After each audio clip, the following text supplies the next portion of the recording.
Sard, first things first. Going to join us live from New York. Love me some brew. You know, we've talked about this, and it's on shows like ours, it's fun. But I do think the game is more global now, and some of the top players are, they're global stars. I still think the country that produces by far and away the most talent consistently is the United States. And I think we'll kind of roll through these Olympics. There's been a debate that Kevin Durant, there's been a Durant kind of LeBron, the older guys shouldn't start, younger guys. I would argue Anthony Davis is playing better basketball than virtually everybody on the planet right now. What do you make of the construct of this team? The Jaylen Brown situation is sort of weird. Are you okay with the construct and the minutes as they're being distributed right now? Well, first I'll say this. Jaylen Brown should be on the team. Yeah. He definitely got snubbed. It's to add insult to injury, it's like not only is he not on the team, but 3 of his teammates are on the team. That just makes it worse. And I'm glad he's not patched things up, but he talked to Derek White. He's supportive of him. So it shouldn't cause any friction there. But it's not right. I get them talking about, hey, we want a role player, a guy that will seamlessly be able to shoot threes and defend, and that's all he's looking to do in Derek White. But Kawhi Leonard wasn't that guy. It's not like you had lost a role player. Kawhi Leonard was a star. Yeah. And so you can't tell me we had a guy that was going to do the dirty work, so we had to replace him with such a guy. Jaylen could be a great defender if he doesn't have to worry about scoring 25 points a game. So he'd fill that role, and he shoots the three pretty much as well as Derek White. I mean, career-wise, they're the same percentage almost exactly. So I think he got snubbed. But overall, the team is great. Colin, I look at this kind of as the third iteration of the Dream Team. You obviously had 92, the originals, and then 2008, the Redeem Team, when we had to kind of put our foot down again, right, and win gold. And now you've got this iteration where we've got some all-time legends in LeBron, KD, and Steph. Then you've got kind of the next group of superstars from America like Anthony Edwards, and even guys in between like Anthony Davis. So this team, and this, Colin, I hate to say it because we're going to roll this year. There's no doubt. This is the last time I think we'll be able to definitely send a team, and it's like there's no doubt we're winning. Yeah. Like, I think we'll win more in the future. We'll still win some gold medals, but it won't be definitive every single year again like it is now when we send our best guys. So we talked about Bronny earlier. I didn't have a problem in an incredibly historically weak draft, the Lakers drafting a project and a G Leaguer, because I think once you got past the 35th pick, most of the players were rotational or G League players. He is worse offensively than I thought. He's just not an NBA player offensively. What do you make? Is the league? I mean, I've seen Kwame Brown play. People have come out, been highly critical of it. How does the Bronny move play privately around the league? Well, look, everybody sees that it's you use the perfect word, project, okay? And it depends on who you speak to as far as how people feel about it. Obviously, it's nepotism. But nepotism is rampant throughout the NBA, so some people will overlook that. And then there's those that talk about, wow, the father-son dynamic. LeBron coming from, the situation he grew up in, not knowing his father and doing everything he can for his son, and what a moment for him and the NBA. But you can't get past the fact that right now Bronny is not ready. And like I said, project is the perfect word. You don't typically think of 6'1" guys as projects, right? But that's what Bronny is, right? Yeah. And look, on a positive note, defensively, he looks like he can, be a pretty good defender. And what his goal should be right now, and I'm talking about over the next few years, is finding his niche, which is defense, right? Yeah. And then over time, adding the three-point shot.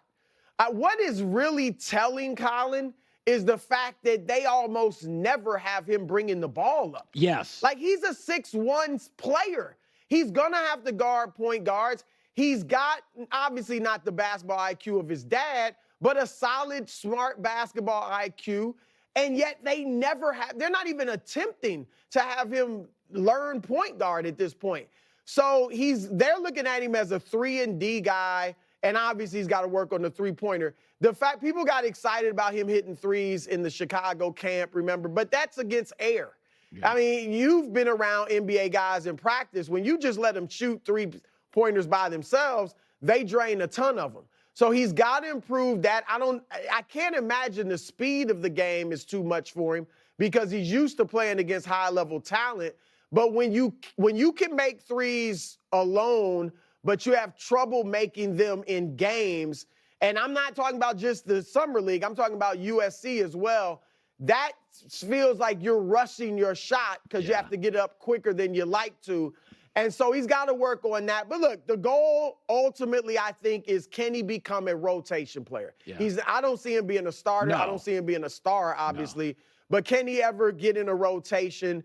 And I think with his defense and over time, his shot should improve like his dad's has. Yeah. Then I think maybe he can one day get in a rotation. Yeah, he's not a natural, fluid offensive player. He's pretty robotic, and I do think his only way to make it middle to bottom of the bench is a defensive player. So we talked about it this week is Julius Randle's a productive player, but the Knicks are a small team, and losing Isaiah Hartenstein, they get smaller because Mitchell Robinson has injuries. Is that small ball was always a bit of a figment of our imagination. It was just Steph Curry and Clay were the best shooting backcourt ever, is that you need size, and the league continues to get bigger and more international. Julius Randle, if he's signed by the Knicks, will end up being a 5, and I just don't think he can defend them. I think they'll be small in a conference that has Porzingis, Giannis, Embiid, lots of young bigs. I think he's a good player, but a bad fit for the Knicks. And what worries me, Brew, is that when James Dolan was distracted over the last 2 years with the architecture of the Sphere, he was away from the organization. And the Knicks flourished in drafting and development. The Sphere's done, and it's a revenue machine. Now he's back to talking about how much he loves Julius Randle. Will this decision, what do you foresee as Julius Randle's future? He does have a market. I don't doubt that. Yeah, I don't think he fits this Knick roster. What say you? Well, look, if I could get a Karl Anthony Towns, and I don't think they can, for Julius Randle, certainly I'd do something like that.